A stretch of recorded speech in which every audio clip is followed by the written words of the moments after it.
Welcome to the First Read Ultimate Spider-Man podcast, where we discuss Miles Morales, the one and only Spider-Man. I'm Zach, and with me, as always, is on your left, Johnny O, the runner at the reflecting pool. That was like the highlight of the trip. I'm so I- glad you remembered. Dude, I didn't know what I was going to say until I was midway into that sentence, and then I just thought about that story, and as I was editing it yesterday, it made me smile because I can just imagine how happy you were running around there. In my khakis. Yeah. You know, Luckily, I said this, but luckily it was dark, so nobody could really tell how weird I looked. They all just thought I was a runner. Yeah. We love nothing if we don't love being able to point and say, hey, look, movie reference. I do love that. That's one of my favorite things to do. Do you remember how long it is? How long the run was? 1.3 miles. It was 1.2 miles. Good memory, Okay. Zach. I was Still close. the longest I've ran in a while. Yeah. Yeah, I've tried to there for a while I would try and get back into running, and I don't know what was going on, but it would just like I would get to the end of the block and my knees felt like they were going to explode. I've done a couple running on pavement's short hard. runs. It is. It's hard on your body. I've done it a couple times recently here. I think walking Just a couple so much. old men here. Yes. I think all these walks are helping me. So maybe I can get Nice. back into it. What's up, man? What have you been up to in the last 2 days since we talked? We Um, got a quick turnaround on this one. we did. Not that anyone else will know or care, but we recorded yesterday at noon, and then since then, I think I texted you. I was like, dude, I found a new ramen spot on Mass Ave. So yeah, me, Shyla, and Alyssa went to Indy for dinner last night, and then that turned into walking around, and that turned into ice cream and drinks, and had a pretty good time. You guys are so fun. That's like the first time we've done that since we did it with you, like a year ago. But it was fun. Yeah. And that's really all you need. Once a year is plenty for going out. Any more than that, and you're breaking the bank. It's too much. Yeah. What else have we been up to? Nothing? Nothing for me. What about you? Nothing for me. Right on. No. I came in hot with a lot of stuff last time. So nothing for me. We covered all the ground on the bonus episode. We're in the same football week also. So there won't be any special Johnny Bets at the end of this week's episode. Sorry, everyone. But this one will come out next Sunday. So Illinois plays Purdue, if anyone's still following. If Illinois wins, I'll put in thunderous applause right here. And if Illinois loses, we'll put in a sad trombone. You and your sound effects, man. I love it. Yeah, I was so excited for football last time we recorded because, you know, in the Sleeper app, I like that I have all of my leagues in one place, and it has the little bars that tell you like who's projected to win. And if I see 6 green bars, that means I'm expected to win in 6 leagues. I'm gonna sweep everyone. Wow, that's gonna be a good day. It would have been a good day, and I was playing my friend Luke in 4 of these leagues. So that was like a little fun rivalry. What are the odds? And, you know, of course, their predictions mean nothing. It makes no sense. I ended up losing in 4 of those leagues. I'm gonna win in 2 of them. And Malik Neighbors, who I like just traded a lot for. I traded like Jamar Chase and some other stuff for Malik Neighbors and Ashton Genty. Just tore his ACL. And I didn't even start Genty this week when he finally exploded. Tough. So, dude, I'm taking it on the chin. Oh, yep, you did take it on the chin. I took it on the chin also. In our listener league, I'm not giving the listeners my A+ effort here. I've accidentally started James Connors 2 weeks in a row. I think my team is pretty terrible anyways, and then in my league that I really care about, that I've been in for like 15 years, I got a pretty heartbreaking loss last night on Sunday Night Football. It looked like it was in the bag, and then it wasn't. Yeah. It's So on we fantasy don't. weeks like this. I try to remember That's yeah. it can't rain every day. Yes. It. That's true. That's a quote from The Crow. That's true. A movie I've never seen. Do you know what it is? Nope. Oh my god. So it's based off of a comic that I've never read, but it's the movie that Brandon Lee, Bruce Lee's son. It was like gonna be his big acting debut, and he was like the hyped new actor in Hollywood, and he died on set on like the last day of filming. Someone was supposed to Yeah. shoot his character, and somehow like the prop gun actually went off and shot him and killed him. Yeah, that's a sad Hollywood story. Didn't Bruce Lee die a similar way? I don't actually remember how Bruce Lee died, but I think they were like the same age. There was some like weird comparison people made where it's like, oh, him and his dad both died at 27 or something. Very sad situation, but good movie. Too young. Anyway, we'll add it to our list. The webheads and I will add it to our movie watching list, The Crow. Should we get into Spider-Man stuff? We're back with the one and only Spider-Man, Miles Morales, this week. It's been a while. It has been a while. I told John, I was like, dude, we got to do a Miles episode. And then we didn't. We did a Peter Parker episode, and now we're doing a Miles. Every business says they're better. But the ones that earn and display the BBB seal back it up. It instantly identifies businesses that are committed to operating with integrity, honoring promises, and telling the truth. Makes you wonder why every business doesn't have it. So look for it, because it's looking out for you. That's why it's the sign of a better business. And find a better business anytime at bbb.org. And we're back. So, getting into Ultimate Comics All New Spider-Man issue 9, written by Brian Michael Bendis, art by David Marquez, colored by Justin Ponsers, and lettered by VC's Corey Petit. And just as a little previously on Spider-Man, because we've been in Ultimates for so long, I think we need a refresher. It says Miles I do need a refresher. I'm going to read the one they wrote for us because they put it there for a reason. I would Miles prefer if you tried to come up with one. That's the listeners listen to us for your summaries and refreshers. They don't want to read the comic book. Oh, you're right. Okay. Uncle Aaron came back and he was in a cool fedora and I was about to ask what kind of hat he was in. he was leaning against a tree and he was kind of threatening Miles but in a cool cat way, and he's like, young man, we're gonna make some money. Answer me when I call you, and stuff like that. And Miles ran in with Shield and Jessica Drew and Nick Fury, and they gave him his actual suit, so now he looks cool. Still doesn't have web shooters That's though, so right. he's just jumping around. And Scorpion has come to America for revenge Oh on the yeah, he Prowler. wants to be the new Kingpin. Yes. And Miles just fought the Ringer last issue. He got rung up. He's all rung up. When we open this story, he is rung up. The Ringer is on the ground. Detective Quaid, the cop that we've been running into lately, shows up and he's like, what's your name? And Miles goes, Spider-Man. He's like, Spider-Man's dead. Who are you? And he's like, can I be Thor then?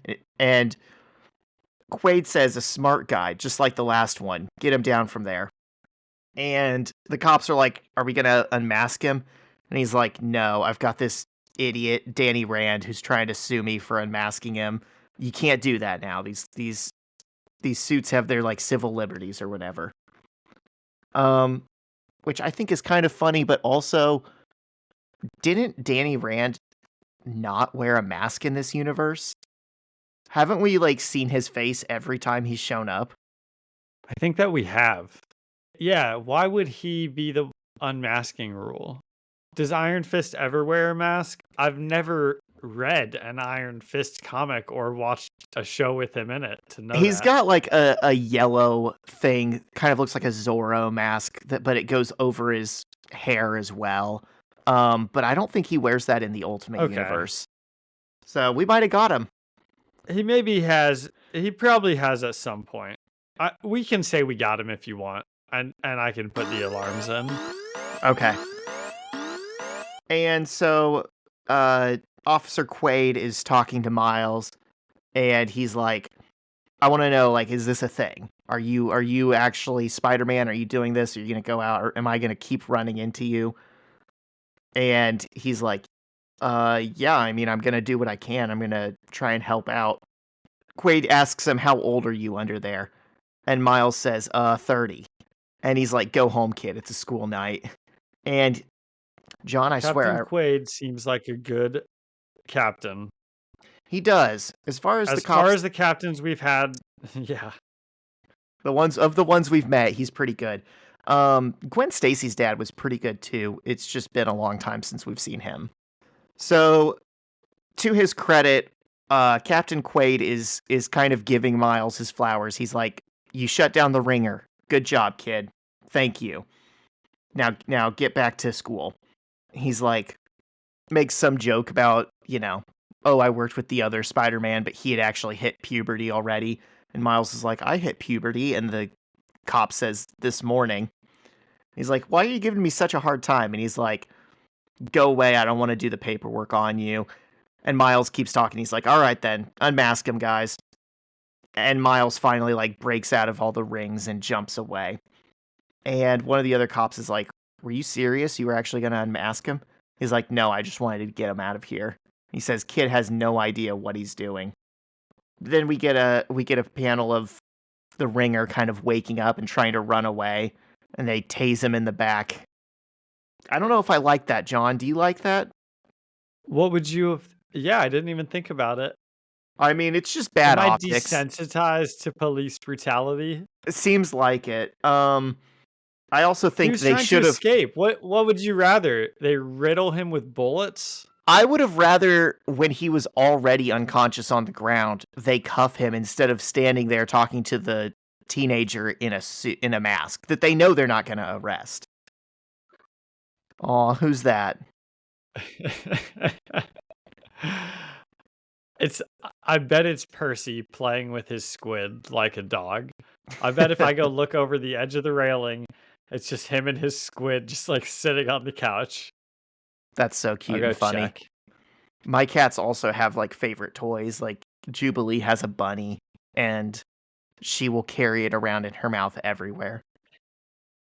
He's standing in the hallway with the squid in his mouth. And it's like a dog toy sized squid. It's not like a cat toy size. It's hilarious. Like half his body. Yes. That's awesome. Dude, cats rock. I love cats. Yeah. Okay, so we cut to the Tinkerer's warehouse, which, as we remember, Uncle Aaron blew him away. So this is really Uncle Aaron's warehouse now. And he shows up in his Prowler costume. Because the Tinkerer knew that Norman Osborn created the Spider-Mans. Right. Which, theoretically, if he had thought about it long enough, he could have maybe found Miles through that information. So we can kind of say, maybe Aaron was protecting Miles in a way by doing it, but he was probably protecting himself, being the only one who knows who Spider-Man is. That's what I thought. But you're right. Maybe he is looking out for Miles. Maybe a little bit of both. And so he repels into the warehouse, and then we hear a voice say, "You whacked the Tinkerer," and it's Scorpion sitting there looking big and scary. He's like, "I know you fancy yourself a real player, but why kill the guy that makes all the tools? Unless he knew something you didn't want anyone else to know." It's like, yeah, that is why he did it. Good job. That is why he did it. I forgot that until he said it.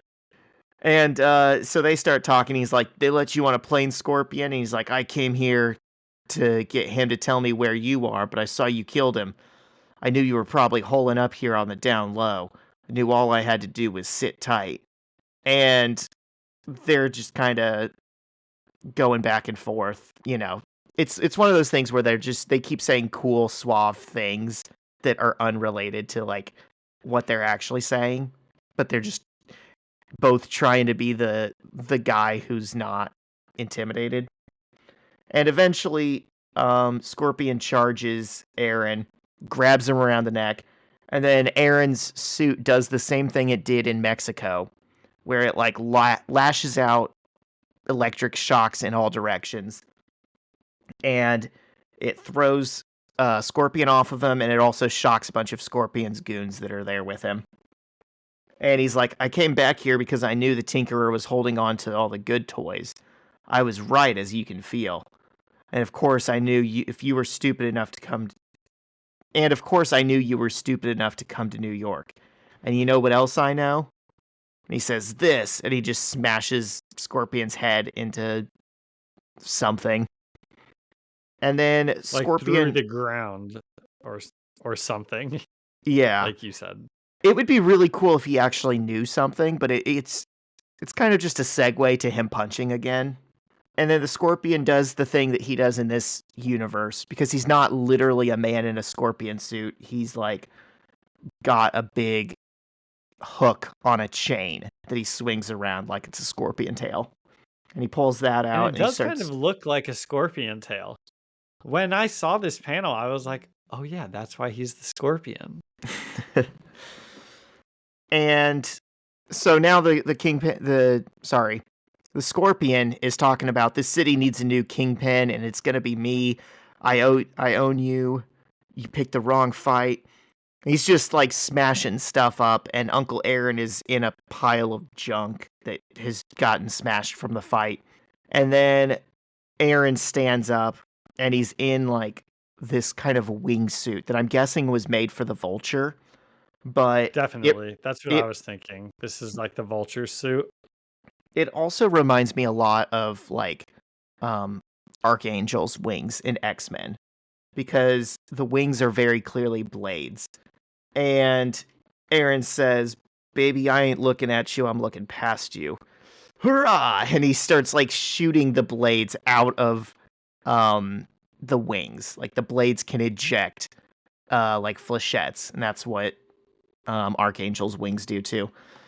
And he just absolutely slices through all the goons. They're like dead immediately. And then Scorpion has all of these blades sticking out of his skin, and he just kind of stands up. He ate the shot. He's like, "You have no idea of my power. You have no idea where I came from." And at this point, Aaron does look scared. And he's like, "What are you?" And Scorpion tries to charge him, but Aaron shoots him again with another round of the blades, and flies up through the skylight and onto the roof and starts running. Should we theorize what Scorpion is? With the most boring thing I can think of being like he's just like a really strong superhuman guy. Is it that? Or is it something more interesting than that? I actually don't know, because um I've read the Peter issues a lot more than I've read these ones, and I'm more familiar with his like 616 version, um, which was actually pretty funny. J. Jonah Jameson paid to have the Scorpion made. It's like the most villainous thing J. Jonah Jameson ever does is he like hires a guy to get like bonded into this Scorpion suit to kill Spider-Man. Um, so we don't really know that much about this version of the Scorpion, but I was guessing, like, I don't know, maybe is he a mutant or something? Yeah, probably. There's something going on. Did we ever find out what was the deal with like Kingpin's amulet that like gives you whatever you want? Oh, that Black Cat was like trying to steal. Yes. I think that was it. I think that was just a one and done story. I don't think it was like part of anything larger. I'm pretty sure the Ultimates took it and were like, we're gonna keep a hold of this. Or Okay, that's good. or was it Doctor Strange? It was someone. I feel like Mysterio was involved in that also. He was trying to get it. But you're right, that does seem like something that people would just keep going after. You know, if Yeah, something that it's pretty. powerful That's exists, a big deal. everyone should, be motivated to try and find it, but it truly doesn't come back up. So we cut to Brooklyn Visions Academy, where Miles goes to school and is, rooming with Genki and Judge. And the like teacher is going around telling everyone it's about to be lights out and they need to be in bed. And he's like, "Where's Miles?" And Judge says, "We actually haven't seen him in hours." And Genki's like, "Oh, he's in the bathroom." And Judge is like, "No, he's not." And it's clear that Miles is covering.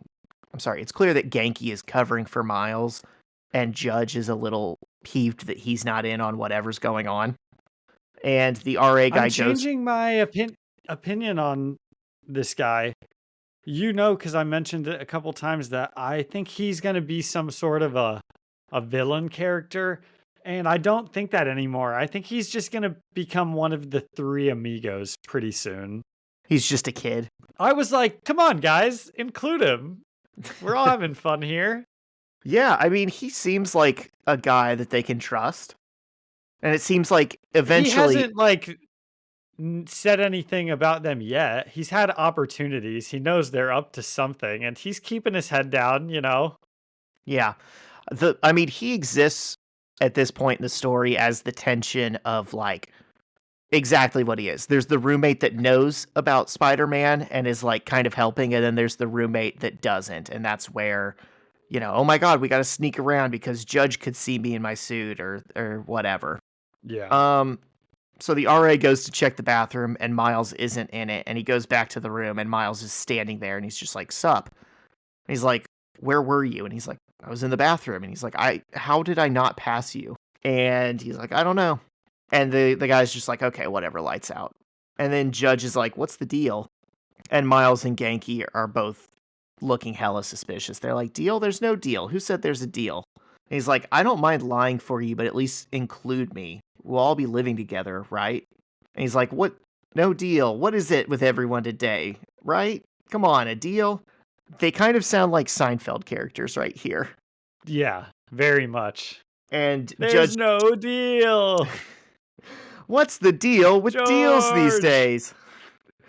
Man, this comic would be so much better if it just every time Miles like snuck back into the room using invisibility or something, you just got the little bass line that dun dun dun dun. And so my Judge doesn't believe them, but he puts his headphones on anyways. He's like, whatever. And then Miles and Genki are texting each other, and they're like, "Yo, I saw what you did. That was crazy." And then Miles says, "You have no idea, but I hate all the lying." And Genki's like, "Oh, but it's worth it, right?" And he's like, "We'll see." And then Miles gets another Can I text. be an old man yelling at a cloud for a second here? Go for it.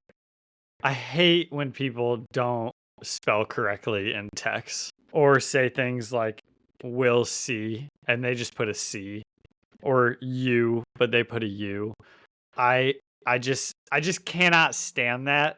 If you're an adult, PSA here for everyone. If you're an adult, write correctly in text. Use commas. Use punctuation.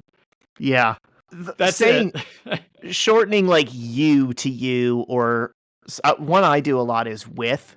I just put W, like, "Hey, pick me up a burrito with guacamole," and it's just a W.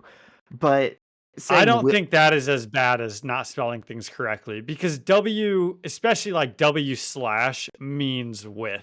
yes. Saying "will see" and it's the letter C, that's just lazy. And I don't even think teens texted like that back then, because I was a teen back then. I don't think so either. I would have wouldn't just do spelled this. it out. And then, well, this is good. An adult does text him, and texts like an adult. Uncle Aaron says, "Hey, comma, little man, period." Well, Ready to... only because we were just talking about it. He doesn't put a capital letter at the start of his sentence, which is also something that annoys me. For the sole reason that when you text on iPhones, it will automatically capitalize letters at the beginning of sentences. At least mine does. So that means if you don't have capital letters at the start of your sentences, you've made an active choice to go back and erase the capital letter and write in a little letter. And I'm sure I'm wrong about that because I've been wrong before. But for my sentences start with capital letters automatically. I don't put that every single time. To be fair, I don't think they're using iPhones. It looks like he has like some off-brand thing. I'm more speaking about just people today. Oh, okay. This has nothing to do with Aaron. No. Gotcha. So he says ready to meet, and Miles is like no. And Aaron says, I'll make a deal with you. You take care of one thing for me and I'll leave you alone forever. Meet me on the roof of Hotel Le Bleu. 1 hour. Le Bleu? B-L-E-U? That's blue, right? Le Bleu. I didn't take French. I don't know. Hotel Le Bleu. 1 hour. And then it says to be continued. Be continued. It's paced so strangely where it says the to be continued because it's like what John said, to and then Miles's face, and then B and then a close up of Miles' face, and then it says continued and another close up. I don't think it warrants that much drama. Dun dun dun. Yeah. Probably not. He's only meeting up with his uncle. Yeah. He's not even doing that. He's texting about meeting up with his uncle. This was pretty good. And I'll give a little bit of a spoiler that I liked mine also. And it made me think like we spend this time on the Ultimates and Reed Richards, and it's so fun because it's so big, but it doesn't make it better than this. You know, these comics are just as good, I think, and just as much fun to read. Reed Richards. They're just as much fun to read Richards, even though they're not as big, you know? And I had kind of forgotten that by every single week wanting to be like, oh, let's just stay on the Ultimates. But, you know, I'm pretty into all the Uncle Aaron stuff. Good. I'm glad to hear that. I specifically was like, we have to do a Miles episode because that story, the Ultimates, is going to get bigger. And I'm like, before we do that, we need to go back to like street level and then it will hit even harder when we see what happens in the Ultimates. But yeah, I agree. You kind of need both to balance it out. And we had been very high concept for a while. And I'm sure we will go into it also, because don't we have 4 issues left of, you know, the Dome storyline, which is... Oh yeah, we're finishing that. We're finishing that for sure. I just wanted these to run like concurrently because, little bit of a spoiler, at some point Miles does meet up with some of the Ultimates. So we can't be way ahead in one series as opposed to the other. You said a word, co-current, and it made me think, is the word co-current or concurrent? And then anyway, it made me think of something else today. And you know, I'm always mentioning dumb stuff on here. So, do you know what the word for something that happens every 2 years is? And then, do you know the word for something that happens twice a year? Like, what word would you say for each of those 2 things? This is probably wrong, but I always thought it was biannual for both. Well, that's what I said to one of the teachers today. And I was the one that asked them this question, and I had the answer. And I was the one saying, I would probably use biannual to describe both things, and I would just explain it. You would be like, it's biannual, it happens twice a year, or you would say it's biannual, it happens every 2 years. But I would use the same word, and it probably won't surprise you to know that that's not correct. So what's the use of biannual, and then what is its sister word? Biannual is something that happens twice a year. It's biannual. It happens 2 times a year. Biennial is something that happens every 2 years. Ah. Like, I think a centennial is like every 100 years. Right. That makes sense. Biennial every 2 years. Shoot, dude, I have a biennial party that I have to make all new invitations to. These motherfuckers are going to come. That reminds me of every awful that I have 6 months. They're not welcome. Wait, another So 23 months, please. so every year the school that I teach at prints out these shirts and they have the same 5-letter thing that goes on the back of them. It says faith and it says family, activity, maybe, involvement, therapy, happiness. I don't know what they all stand for, right? Yeah. But I do know that the I is involvement. And if they didn't print out all of the shirts and pass them all out and have the kids walk around all in Washington, D.C. in them with the word involvement spelled incorrectly on the back of the shirt. Oh no. Have you just ever heard of anything so stupid? Unfortunately, yes. I've heard of like things like that getting Doesn't that misspelled. have to get reprinted? It's a We bad look can't be wearing those all year. when it's an educational institution that makes that kind of mistake. It's a little bit more embarrassing. I said if I saw that on one of our school's rivals, if I saw kids from our school's rivals walking around in shirts like that, I would have a field day. I would never let it go for the rest of my life when I'm talking about that school. I think it's awful. Yeah, it's egg on the administration and teachers' faces. Whoever I made the wasn't shirt. involved. I wasn't. I wasn't involved because that's the Right. problem. There's no V in involvement. Um, It's just involvement. well, maybe people will think that's a religious term that they're just not familiar with. I'm gonna take that. I'm gonna start saying that. Yeah, I'll tell him it's from my buddy, but that's good. I like that. yeah. The annulment of Christ. Yeah, that's actually pretty good. That sounds just stupid enough to work. Okay, what's our rating scale on this one? Good um, tangent. one of our better ones, many are saying. I don't know. Out of how many blades he shot from the wings. Oh, he shot a lot of blades. I'll give him an 8 out of 10 blades. Okay. I liked it a little bit less, but I'll give it a 7 out of 10 blades. Still a fine issue. That's still a solid amount of blades getting put into Scorpion. It's more than I would want shot at me. That's for sure. His henchman died pretty quickly. They made a note to show that.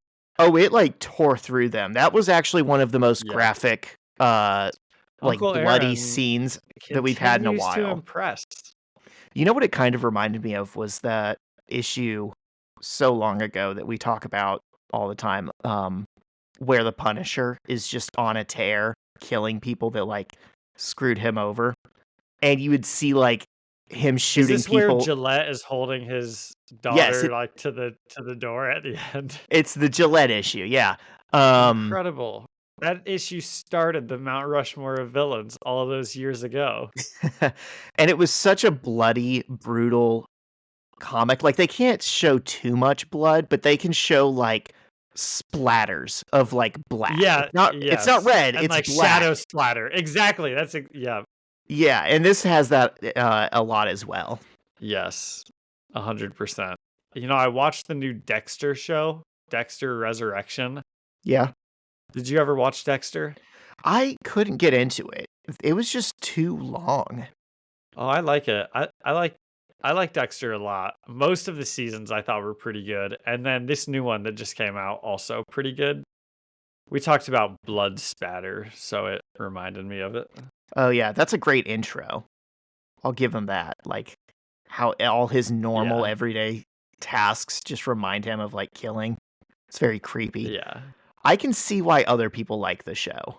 It just wasn't for me. The newest season, you could probably get into the new one that just came out, even having not watched it, because all of the actors are like big name famous actors. Yeah.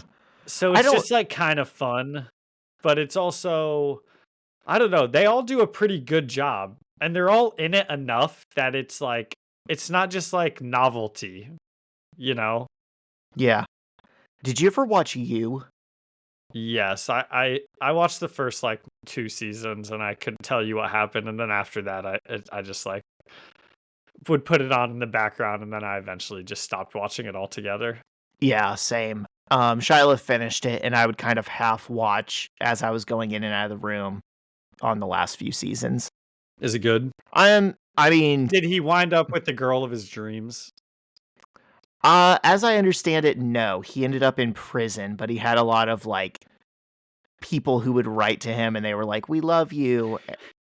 I was I don't just know. about to say, I hope it needs to end with him like seeing the female guard through the cell and be like, I had to go through all of that to lead me to you.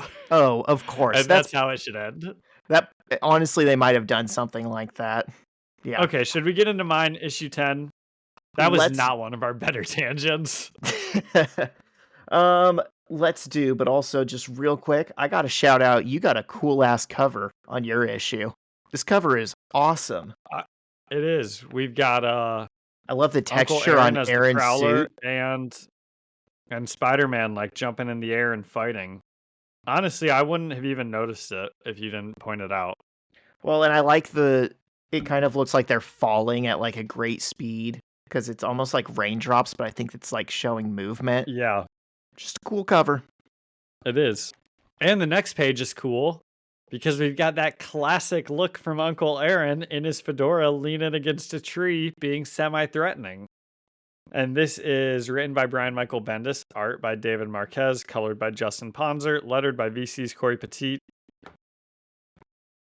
So we open on the roof. If you remember, they were going to meet at Le Bleu. And Spider-Man is there. The Prowler is also there. They're both in their costumes. And he's like, Uncle Aaron? And Uncle Aaron's like, yeah, it's me. Take off the mask. And Uncle Aaron takes off his mask. And I almost said Peter already. I'm so bad at this. And Miles is like, no, I think I'll leave it on. Uncle Aaron asks Miles, who's still in his mask. He's like, well, let me ask you a question. You know who Norman Osborn is? And Miles is like, of course. And then under his breath, he's kind of like, now, like he doesn't really know who he is. He's trying to act like he knows a little more than he is. I took it as it's like, do you know who Jeffrey Epstein is? And it's like, oh, of course I do. Now that he's dead and famous. Oh, maybe that's what it was. Because I think at this point it's public information that Norman Osborn was the Green Goblin. Okay. Yeah, you're probably right. So Uncle Aaron says, well, he accidentally created the whacked out spider that created the white Spider-Man. Same one bit you. Bet you want to know why I had that in my apartment. And Miles is like, you stole it, obviously. And Uncle Aaron is kind of offended. He's like, I didn't steal it. I was there to steal something else, and the spider accidentally crawled in my bag. Why would you just assume that I stole it? And Peter's like, well, what were you... Oh, so bad at this. Wow. Sorry. Miles is like, well, what were you looking for anyways? And he's like, oh, don't worry about that. We'll get into that later. And he's like, Miles, is it true that you jumped into a burning building and saved a bunch of babies? And Miles is like, yeah, I guess so. And Uncle Aaron is a little proud. He's like, gosh, I would never do that. And he's kind of asking him what kind of stuff he can do. He's like, can you fly? How strong are you? What can you do? You can walk on walls. Wow, that's so cool. He's sizing him up. I think he's actually just like beaming with pride. Maybe I've gone soft. The fun thing with Aaron as a character is you can never tell whether he's like being sincere and cares about the kid or if he's like doing his ulterior motives. It's a lot like Siler in Heroes or Joe in You, because it's like you keep wanting to believe. Joe's like a serial killer, right? He is, but you keep wanting to believe him when he says that he's different. And then he isn't. And I kind of feel like Uncle Aaron is one of those characters where you're always like, ooh, even when he says something good, I kind of feel creepy about it. I think and even when he does something bad, I want to believe he did it for the right reasons. Yeah, you're right. Yeah, you're 100% right. And he does ask Peter. He's like, "You strong?" Who? Oh, I know. I caught it as I. Sorry, that's insane because I'm obviously not trying to do that. Happens twice an episode, folks. I guess we'll see. And he says, "You strong?" And Miles says, "Yeah." And Uncle Aaron says, "How strong?" And Miles says, "I don't know yet." And Uncle Aaron cuts him off and says, "Let's see." And he just immediately gives him a kick, and they start doing a big punch him up on the roof. And Miles is flipping away. He's like, "Stop." And Uncle Aaron's like, "No, you got to make me stop." And they just fight for a bit. Uncle Aaron manages to snag his mask off, and he's kind of taunting him. He says, "You're stronger than me. You're faster than me. Why are you letting me whip you?" And finally, we see Miles start to fight, and eventually he uses his little shock thing, which I don't think he has full control over yet, but he seems to be able to pull it out when he needs to. And he electrocutes Uncle Aaron under the chin and kind of gets the upper hand on him. It's plot armor at this point. His I think venom that blast. this is a really like this is a team up we should see. I want to see Uncle Aaron training Miles into like becoming a good superhero. I fear that's not the story we're going to get. I think it's more interesting if Uncle Aaron trains Miles to be like a crook and his like sidekick in crime. And then Miles is like, no, that's not how I'm going to use it. It makes me think of the Spider-Verse movies because when I saw the end of that second one, I kind of thought it was like a little hokey. It's like, oh, Peter's, a bad guy in this. He's the Prowler. But then I guess you read this and what you just said. I mean, that's a very realistic, like multiverse path for that to go. Maybe Sure. he would follow his Uncle Aaron into like crime. It's logical that there is a bad Miles out there because even as early as, his first few appearances in this universe, we've been told, oh, your dad used to do bad things. Your uncle still does bad things. A lot of people in this neighborhood do bad things. If it's not for you getting into this school, you have no future. And it's like, that's really harsh. And we've said that his parents were wrong for telling him that. But I mean, dude, how many bad breaks would it take for someone in that situation to be like, okay, I keep hearing that I'm capable of being bad. I guess it's true. And they just stop trying to be good.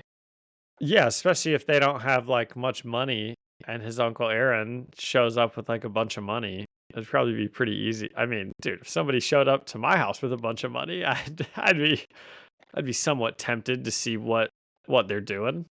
And again, this is a good comparison to Peter because I think it's important, at least early on in any Spider-Man's career. I think they have to be faced with the choice of using their powers selfishly or responsibly.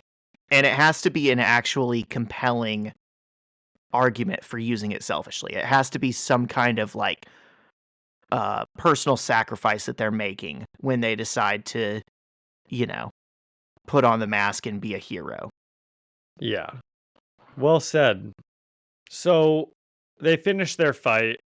I think Uncle Aaron uses some high-tech thing in his suit and kind of gets out of it, and they fought for a bit. Now they're ready to have a conversation. And Miles is like, "You're the Prowler," and Uncle Aaron says, "Who told you that?" And Miles says, "Nick Fury." And Uncle Aaron's like, "The Nick Fury?" And he says, "Yeah, Nick Fury told me about you." And Uncle Aaron, once again, beaming a little bit, he's like, "Wow, Nick Fury knows who I am. I can't tell if that's good or bad for business." And then he tells Miles that he thinks that they should work together. And Miles is like, "No way, I'm going back to school. Just leave me alone." And Uncle Aaron's like, "Well, I'll leave you alone, but I need you to do one thing for me." And this is where, he texted him originally and said, "I'll leave you alone forever if you do just one thing." And Uncle Aaron says he's going to train him, and then they're going to go after this bad guy, or else he's going to tell his dad. And Miles is like, "Oh my gosh, we can't have that happen." And I know I'm paraphrasing a lot there, Zach, so I'm going to hit on some of the important things. One, Uncle Aaron says, you and I are going to work together. You're Spider-Man because of me. I have a responsibility here, and you have a responsibility to me. There's that word responsibility that just always seems to pop up in Spider-Man stories. I know, and it's good here when I mean, it's not good, but it's interesting here when a bad influence is intentionally misusing it to try and be more appealing to Spider-Man. Why can't this be a good thing? Because here's the next page where Peter is obviously like, no, I'm not going to work with you. You're a bad guy. Miles. And God bless America, dude. And we've done like a million issues. That's the only reason. I know. I've said, and Peter says this so many times that, okay. And we Anyway. literally just did one yesterday with Peter. Yeah, that's true. We did. And Miles says, why are you talking to me this way? Because Uncle Aaron is kind of like yelling at him. Like, if you don't work with me, if you don't let me train you, I'm going to tell your dad he's going to hate you. You know how much he hates like mutants.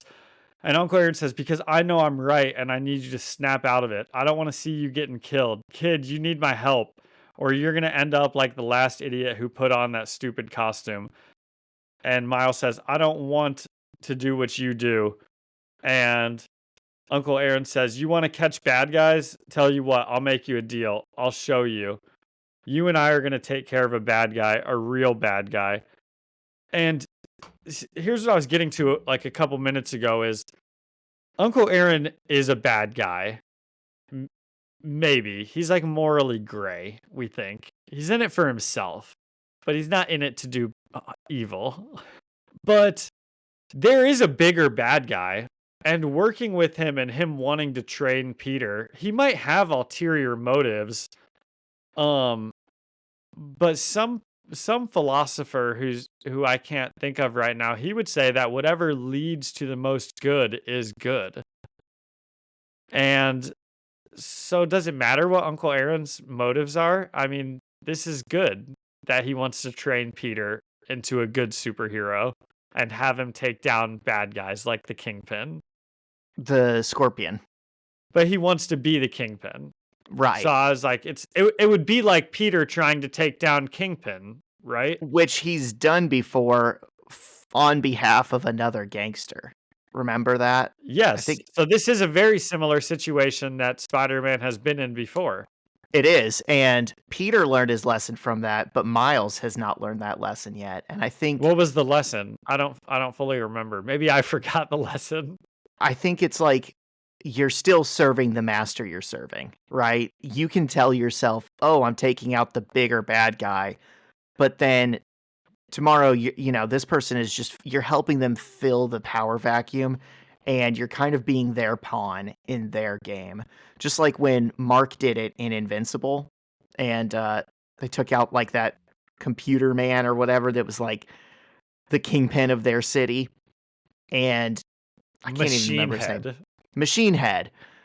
And the guy who took him down, who had been pretending like he was a good guy the whole time, just did the exact same thing. He's like, okay, now I'm in this chair. Yes. It's a common trope. Yeah. Yeah. I think because it's such a compelling argument.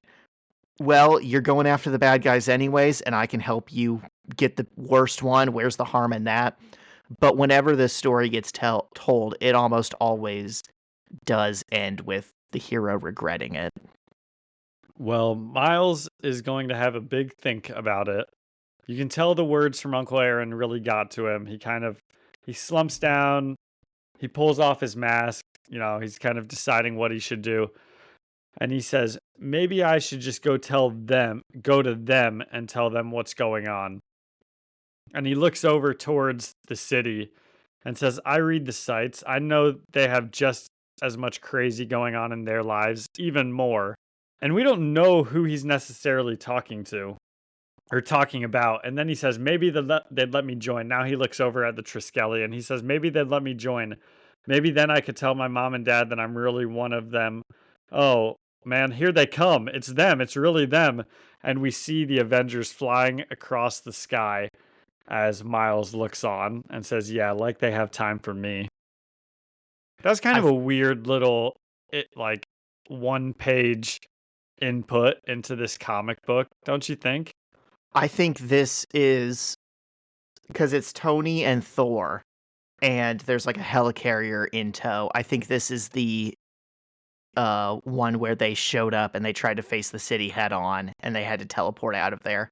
I think that's where they're on their way to. I think that's what it's doing to us is like it's kind of a soft tease of like, oh, what are the Ultimates up to? I don't know. Maybe go buy Jonathan Hickman's book right now. Okay. I also And so, realized yeah. it's very strange and I don't think makes much sense that they let Peter be Spider-Man for like 154 issues before they decided, kid, you're 16. We've got to train you. You can't just be out here doing superheroics on your own. You gotta show up to superhero school and the Ultimates need to like make sure you're gonna be safe. And then in the process of doing that, he dies. And like immediately afterwards, an even younger kid starts being Spider-Man and doesn't know what he's doing. And they just give him a suit and let him roam. Why aren't they automatically training Miles? If it was a good idea for Well, the Peter, last one died as soon as they started training him. but wouldn't that make them want to make sure this one is more ready? Do you get what I'm I saying? think Like there was, yes, Peter was way more I experienced. 100% get what you're saying. But I think that's why they cared about Peter, because he had like proven himself. He proved himself, and they also like knew his dad a bunch. Like the Parker family was like involved in Shield stuff. I think Miles is still not quite on their radar as like someone to actually like be a main character in this universe. I think you're right, and I think that's super cynical, and it tells us that they didn't actually care about Peter in the first place. They just saw him as useful. And I also think that that makes it interesting that as soon as he was gone, they recruited Jessica Drew. It's like they're Yeah. like, we're gonna have a Spider-Man at our disposal, and preferably it'll be whoever the most experienced, qualified Spider-Man is. She has her own comic book going on right now, doesn't she? She doesn't. That's so interesting. You would Trust me, think if that she would did, have sold. we'd be reading it. It would have sold. I would have bought it. Yeah. I would have bought as many copies as it took for them to keep making it. Back at the Brooklyn Visions Academy the next day, Genki, is that him or is it Ned? What names are what in this world? It's Genki.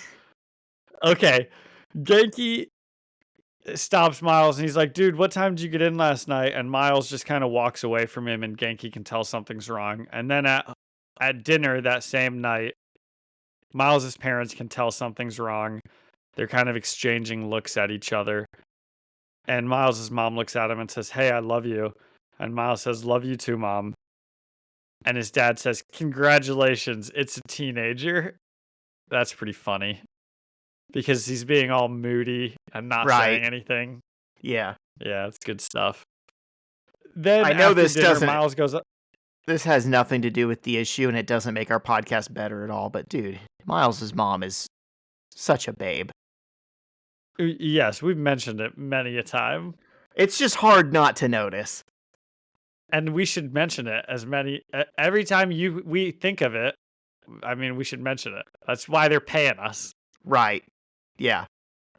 Later that night, Miles is up in his room and he's just kind of reading the internet and he's looking up the Scorpion and he sees the headline that says Scorpion escapes FBI, flees to Mexico, and he's skimming it and he looks at all the terrible things Scorpion's done. And he pulls out his phone and he texts Uncle Aaron and we get the same to be continued inner shot with him sending a text that says, I'm in. 2, I'm in, zoomed in bigger. B, I'm in, zoomed in all the way. Continued. Wonderful. This is like So, how my friends and I used to end our movies, oh, you're bam, like bam, college films. bam. Yeah. Yeah. The end? Question mark. Um, yeah, so he's gonna work with his uncle, and then would you look at that? It says up next in the series, and it's a cover of Miles in his Spider-Man suit in handcuffs. So Oh my gosh, Uncle Aaron, what have you done? we'll see what happens, but I don't know. I don't know that he made the right choice, John. I'm critical. I think he did. I think there's nothing more important than family, and I think Uncle Aaron has the best of intentions. And we should rate this one out of Uncle Aaron's 10 best intentions. um, okay.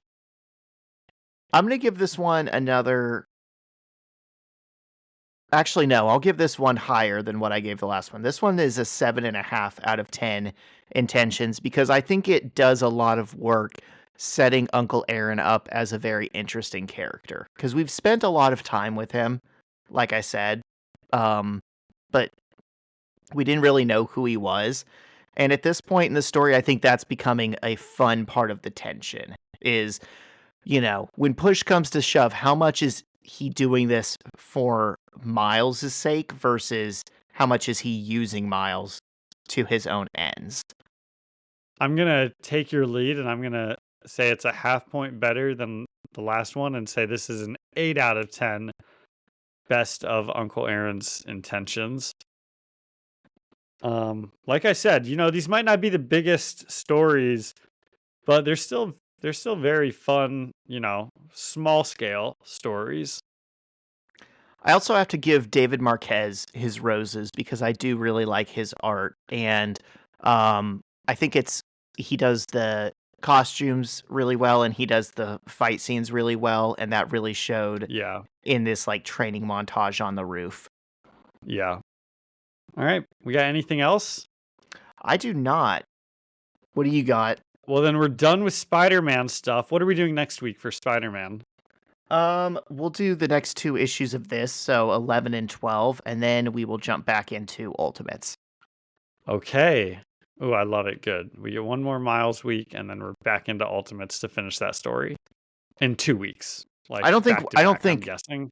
Yeah, I don't think that finishes that story, but continue it. But I'm guessing we'll finish it once we go back into it, is what I was meant. Yeah, at a certain point, there will be some jumping back and forth between Spider-Man and Ultimates. Because, like I said, they do kind of cross over a bit. Yes, maybe you misunderstood what I meant. But I meant like we have like issues 9 and 10 and then 11 and 12 left of that particular story. Correct, but we're even going to read on beyond that. So, like, the Dome story will wrap up. Okay. And then there's this crossover called, like, United We Stand, Divided We Fall that touches everything. Interesting.